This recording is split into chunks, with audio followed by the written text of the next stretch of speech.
Om Jnanatimirandhasya Jnananjana Shalakaya Chakshurun Militam Yena Tasmai Shri Gurave Namaha.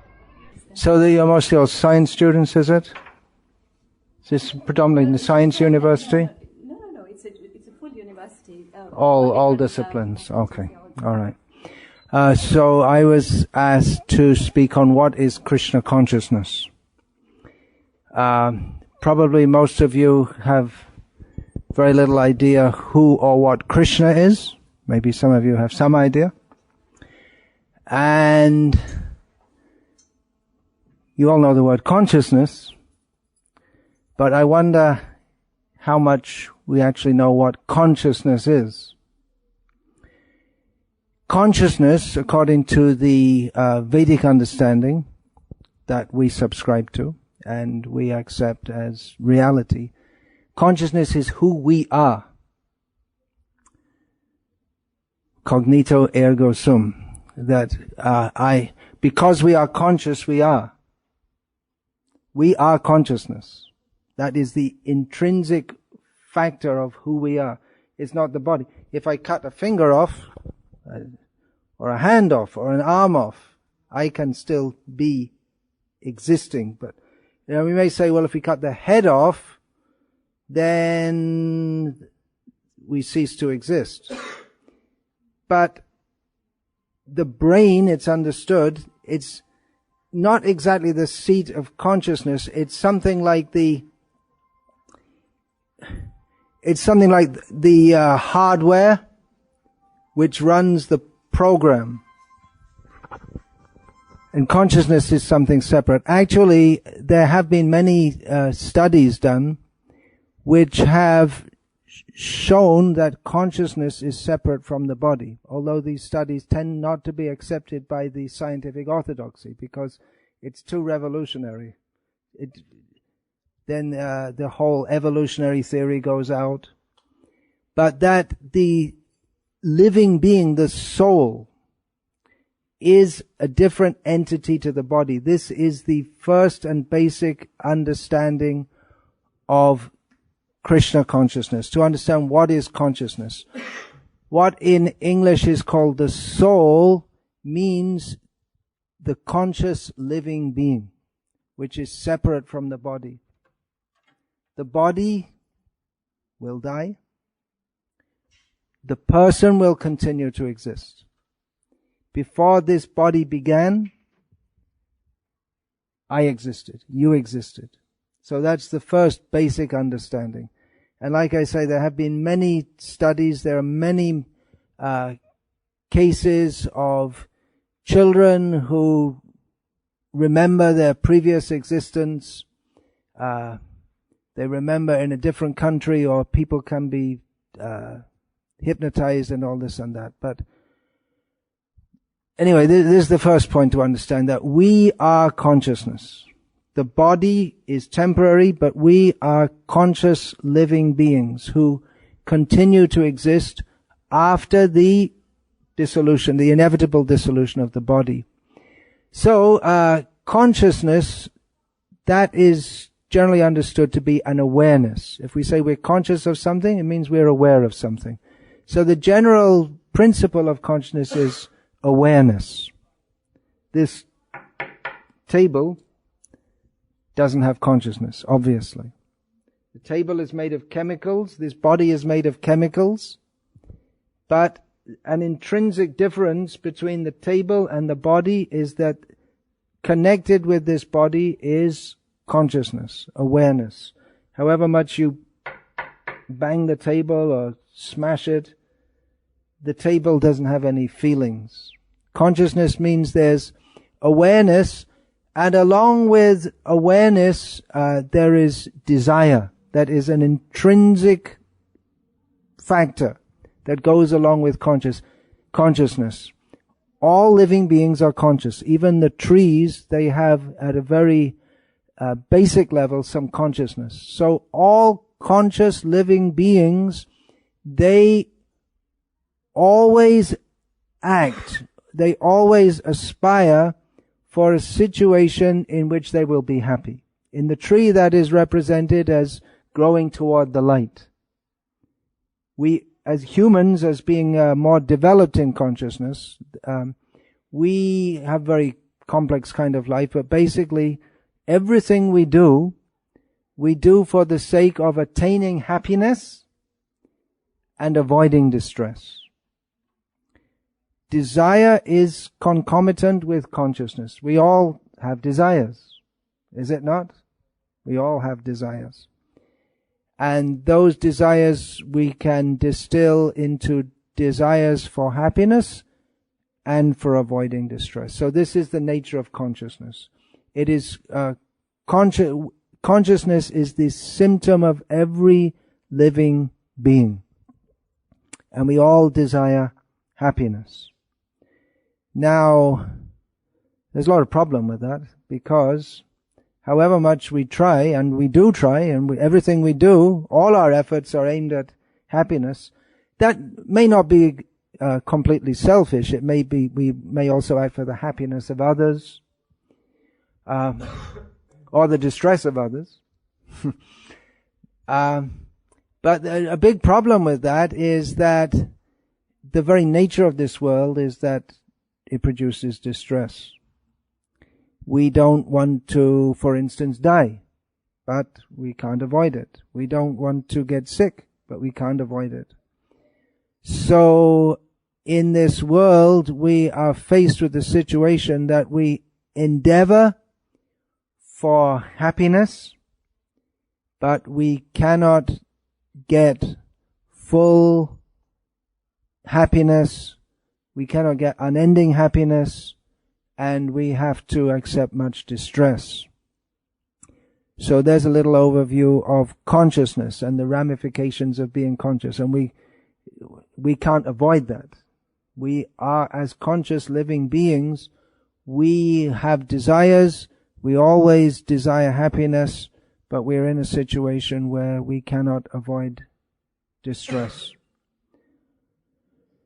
This is an unnatural position.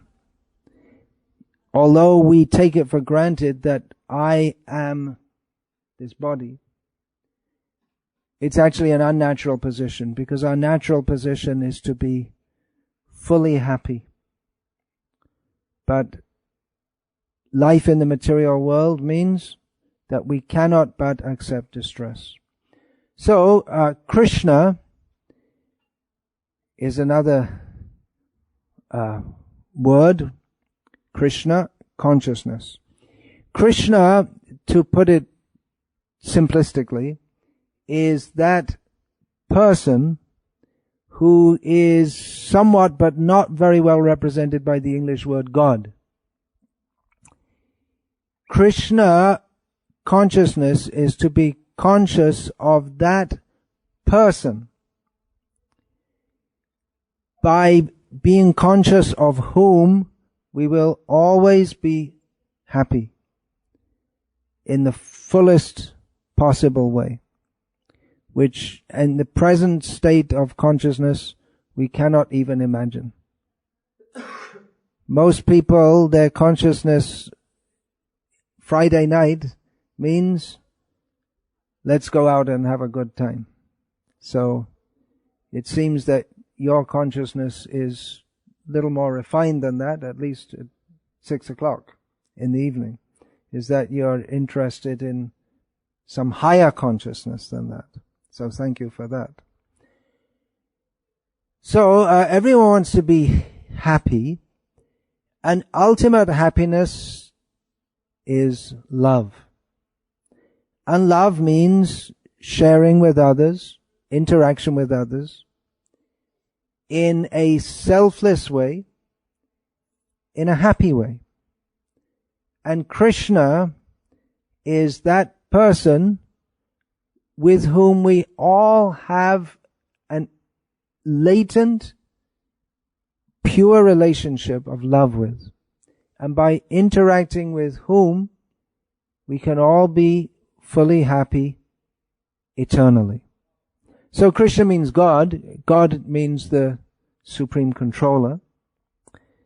There are many theories in the world today, not just today, it's nothing new, to say that there is no control. Just everything came into being by chance, and we're all here by chance, and eat, sleep, drink, be merry, and enjoy, for tomorrow we shall all be dead. And then it's all over. It's all finished. But if we understand that we are consciousness, and consciousness is a different kind of entity, different kind of energy to matter. Matter is always destroyed, but spiritual energy is never destroyed. As living spiritual beings, we eternally exist, and our eternal hankering, our ultimate desire, is to love and be loved. And Krishna is that person who is the supreme controller, but he's not a control freak. He controls in a benevolent way, and he wants that we all be happy. So that happiness is possible in a relationship with him. And Krishna consciousness means to develop our natural, but at present dormant or forgotten, loving relationship with Krishna. Why are we in this material world at all? Why are we in this position of suffering? Because we're meant to love. That is our natural propensity, to love. When we don't want to enter into that relationship with Krishna, then we come to this material world. Love means voluntary.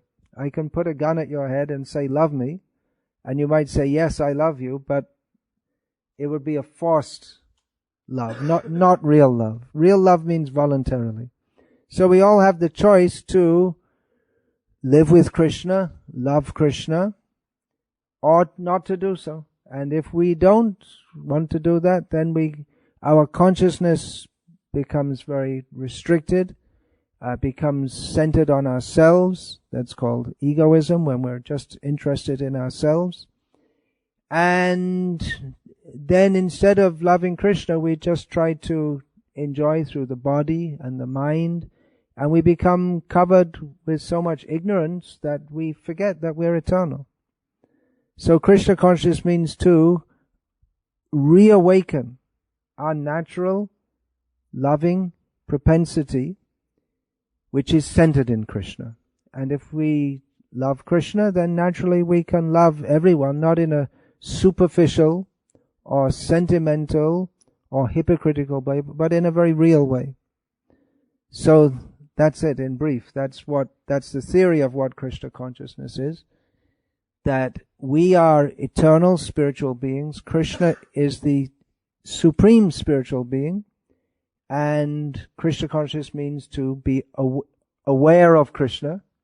And if we are aware of Krishna, then that awareness is naturally a loving relationship. So loving Krishna, that can be awakened or reawakened in our consciousness by taking up activities of Krishna consciousness, especially chanting and singing the names of Krishna, discussing about Krishna, understanding philosophically who we are, what is our original consciousness, why our consciousness at the present time is not centered on Krishna. So it's necessary to understand that also philosophically, because our tendency in the material world is to build worldviews based on how we can be happy in this world, which is a mistake, because we can't be happy in this world on the terms of this world, because the terms of this world are repeated birth and death. So to try to be happy in a place where we have to suffer is not a very good proposition. So that's it very briefly and simply. Krishna consciousness means to understand we are conscious by nature. We are different from matter. We are different from the matter that constitutes this body. Just to give an example of that, when someone dies, we say he has gone away or she has gone away. in every language of the world, whatever it may be. Everyone says it's just understood, whatever language. How do you say that in Gujarati? Gone away. Someone died. I can say in English, he's gone away. In Hindi, chalega. In Bengali, chalega. Gujarati?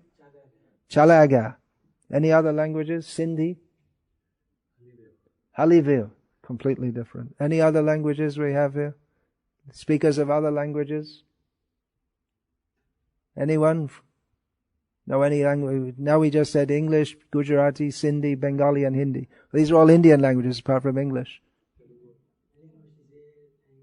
Italiano. Andato means when someone dies, you say? They've gone. You see, I don't know Italian, but this is theory proved. Anyone else from any other language area? Telugu? You know Telugu also. Elipondu. Elipoyandu. Yourself?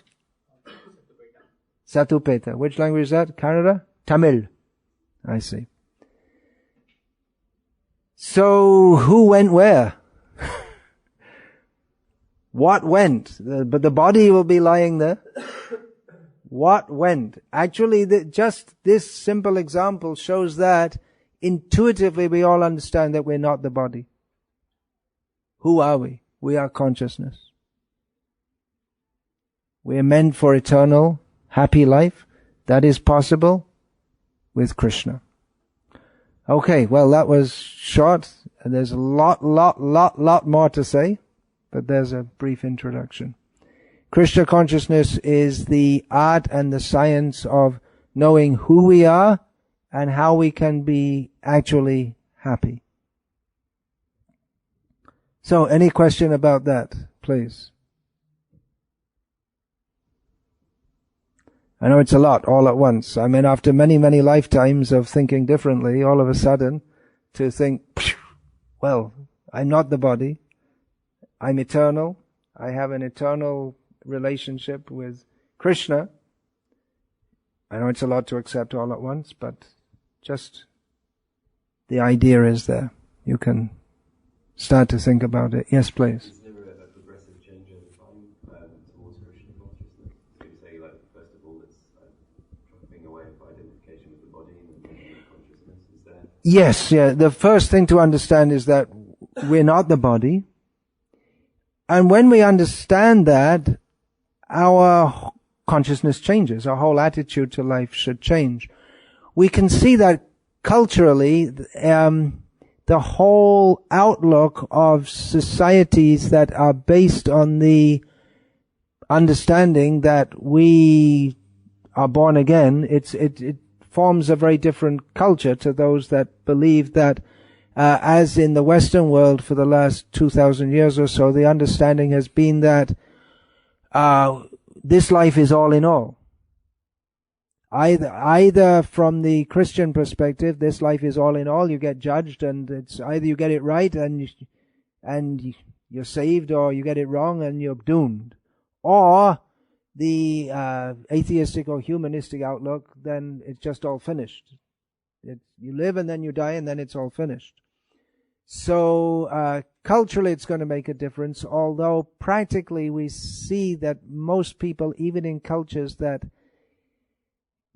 give lip service to the understanding of a future life, most people are not very serious about preparing for it because they're wrapped up in the matters of the present. But when we do understand that this life is like a crossroads, and what we can choose to go, well, no, it's a multi-dimensional crossroads, because we can either go up, but we have to make a conscious decision to do so. Or if we don't make a conscious decision, we're likely to go down. Or we may go sideways. But to go up means, yes, there's a progression.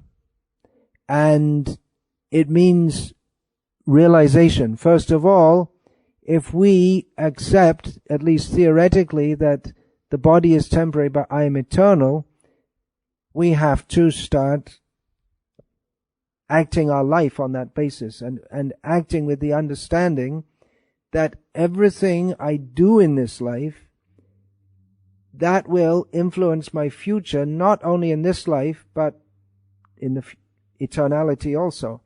And that I have the opportunity in human life, because we're not only born in human bodies, but I have the opportunity in human life to act in such a way that my consciousness becomes freed from all material attachments, and then I can get freed from the cycle of birth and death. So to change our consciousness from thinking that this life is all in all, and change it to think that I have to act in this life so that I don't get born again, it's a big change of consciousness, just to theoretically accept that. Then we have to start to act in that way.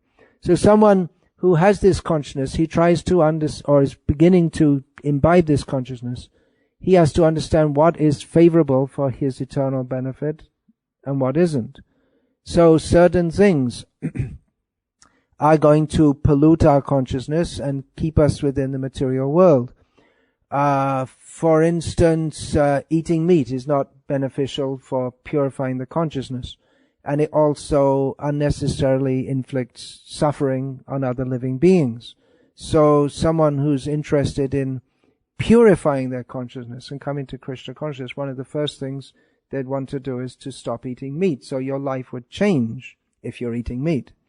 And in many ways, just like I said, that Friday night means people want to go out and have what they call a good time. Although I often wondered what kind of a good time is it, running around the streets yelling and urinating in the pavement sometimes, and screaming out and waking up the next morning with a headache. But unfortunately, people who don't have higher consciousness, they think this is something enjoyable.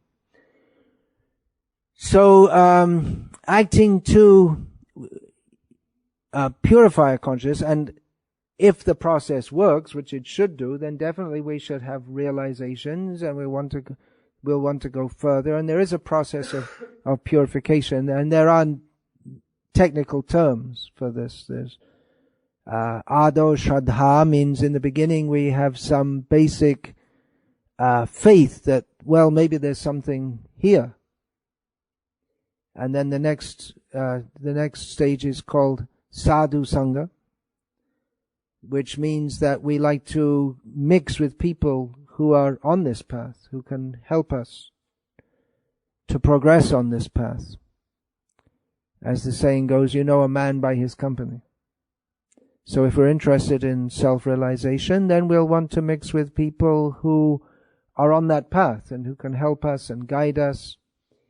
Then the next stage is that we seriously take up all the various practices, and then what happens is that actually it should start to work, and that means that all the bad manifestations of our consciousness, they start to decrease. So the manifestations of our consciousness which bind us in this material world, there are many of them. The 6 main ones are called, I'll just say in English. If we give the Sanskrit terms and we know what they mean, it gives a more precise understanding. But anyway, there's lust, which means a general or desire, a general state of wanting to enjoy the material world.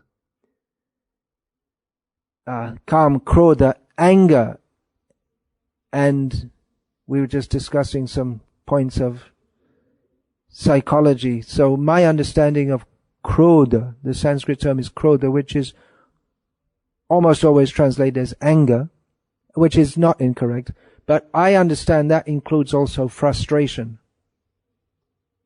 From desire comes anger, but it's not always expressed as overt anger.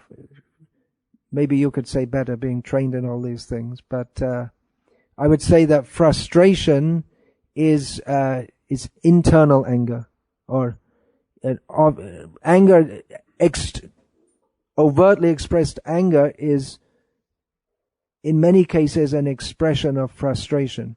So anyway, there's lust, anger, greed, pride, envy, and overall illusion. So when one takes to spiritual life, these should go down. There should be some improvement, isn't it? If we talk about higher consciousness, there should be some improvement in the person's character. It should be visible. I had a lot of problems, actually. I was raised as a Catholic. Now, I'm not going to do Catholic bashing here, but I did have a problem when it was very clear to me in school, Catholic school, that the teachers who professed Catholicism and were trying to make me in that line also, I didn't say anything in their character to inspire me, because I saw they weren't any different in any way from others, that they also, and the priests also, chain-smoking priests, and I found that troublesome, that someone who speaks of a higher philosophy or a higher understanding, there's nothing to show for it in their life. So, yeah, there should be some progression. And there are more stages. There's a lot more after that. That's the beginning. Beginning to overcome these unfavorable traits, well, that should manifest as development of being fixed in spiritual consciousness, that one can actually see the world in a completely different way. That's the next stage, that we see the world, when we see it, we judge everything. How in this situation can I maximize my opportunities for happiness and minimize any possibility of distress?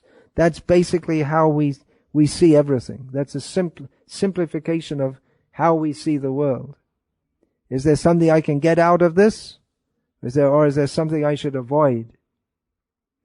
But when we're in Krishna consciousness, we see that everything is created by Krishna. Everything is under the control of Krishna. I'm meant to serve Krishna. And therefore everything in the world, as much as Krishna allows me to do so, I should utilize that for the service of Krishna. So it's a change from an exploitive consciousness to a consciousness of loving service. Anything else? What are your meditative practices for meditation? Oh, very good. Yeah, well, it's a very easy meditation. There are various practices, but the easiest one and the most important one is simply to chant the names of Krishna. Either speaking, we have hidden under here some beads, so chanting, counting like that. Hare Krishna, Krishna Krishna, Hare Hare, Hare Rama, Rama Rama, Hare Hare. And there's singing also, so we can have a group session of that, of singing the names of Krishna. Because Krishna's name is fully spiritual. His name is He Himself. What's your name? Tom. Alright, so your parents gave you that name. They could have given you any other name. You got to have some name. But the name of Krishna is a little different, because Krishna is the name of Krishna is not different from him. So when we say the name of Krishna, that's completely purifying. And it has an important meaning also. Krishna means who is all attractive in the best possible way. He has all the qualities to attract us. So the main meditation is singing the names of Krishna. There are others also. There is also thinking of Krishna, worshipping Krishna in a formal manner. The meditative processes, which are well known now in the West as coming from India the yoga processes. That's part of yoga. Yoga is a broader term than meditation and exercises. It's much broader. The understanding of yoga that's given in the Bhagavad Gita, which is, you have a copy there? Bhagavad Gita? We do have a, yeah. Bhagavad Gita is sometimes said to be like the Hindu Bible, which isn't a very accurate term, but I won't get into that now.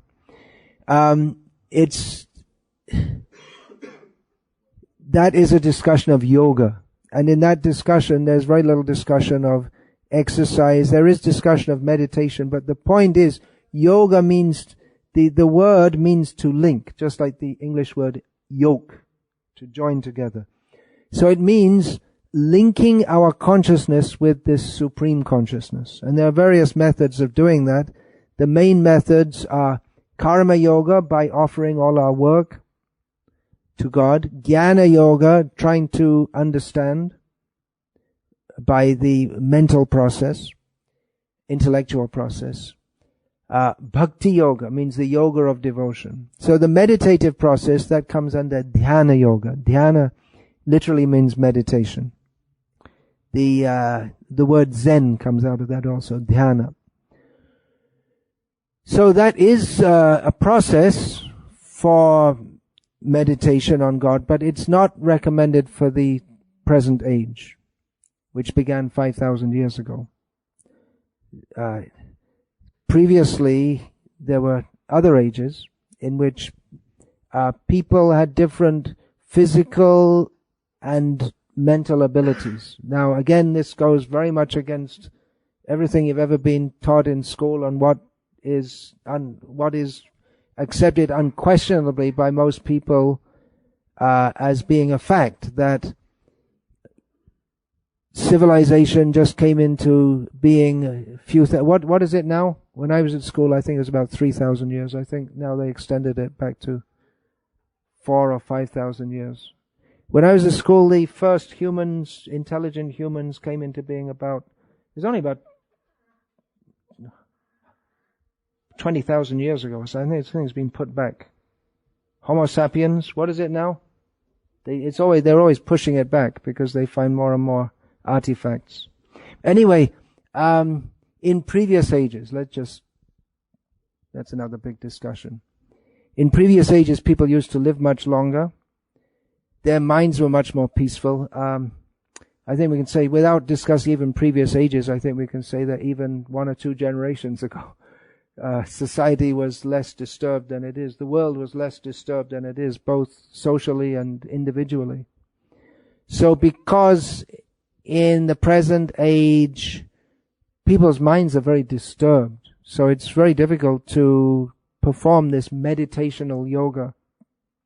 So this yoga of singing the names of Krishna gives us all the results of meditation which adept yogis used to do, and some still do.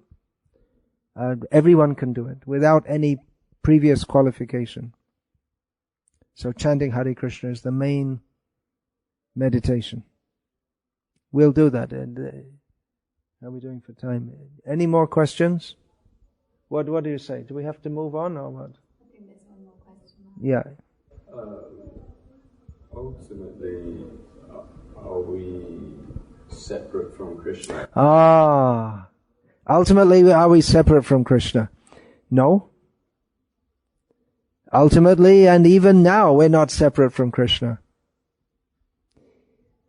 But at the same time, we're not completely the same as Krishna.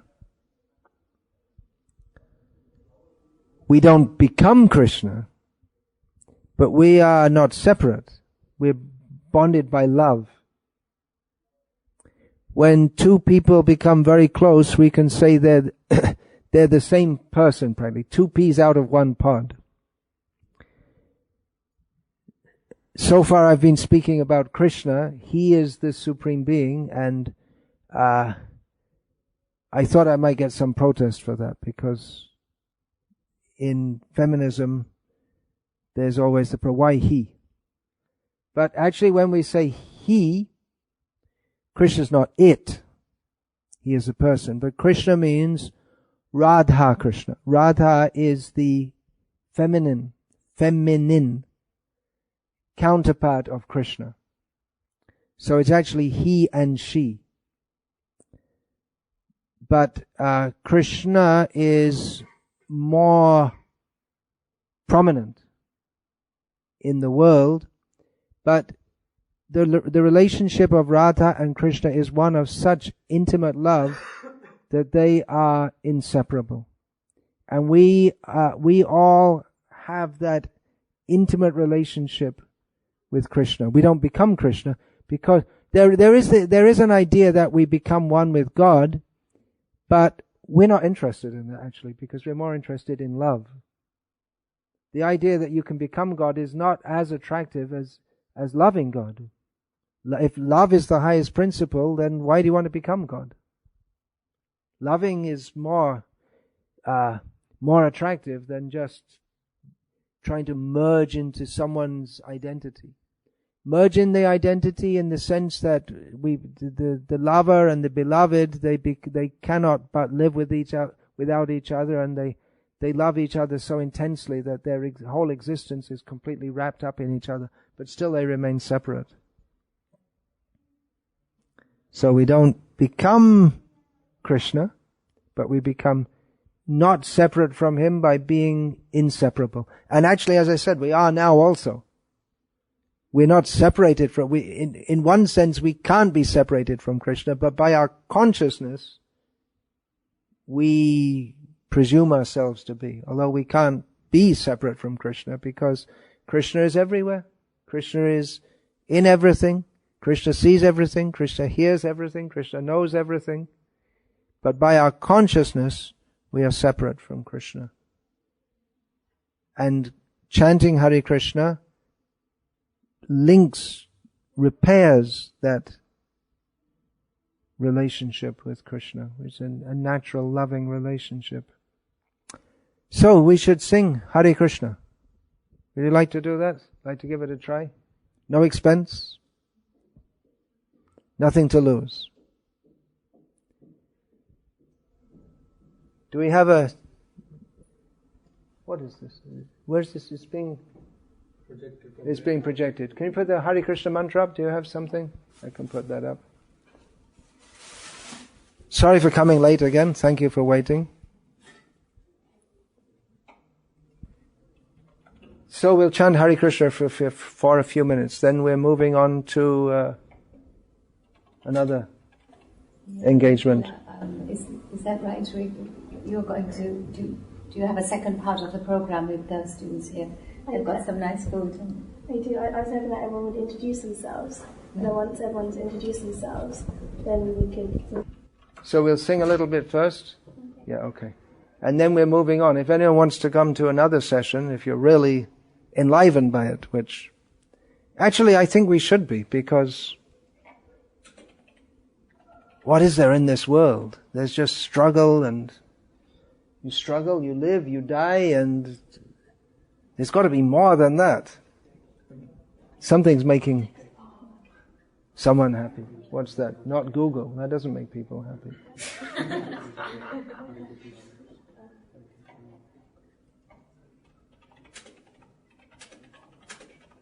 Oh, you don't have it. You have to look it up on Google. There you go. You can look it up. There it is in Devanagari script. All right, that's pretty easy, isn't it? 3 words. Very simple. Hare means Radha. Krishna means Krishna. And Rama means Krishna also. It's another way of saying Krishna. So this is called the Maha Mantra. Mantra means, man means mind, tra means that which delivers. So mantra is that which delivers us from lust, greed, anger, envy, illusion, pride, and all the other nonsense things. And Maha means great. So this is the greatest of all the mantras. There is a system for singing it, which is, again, very simple.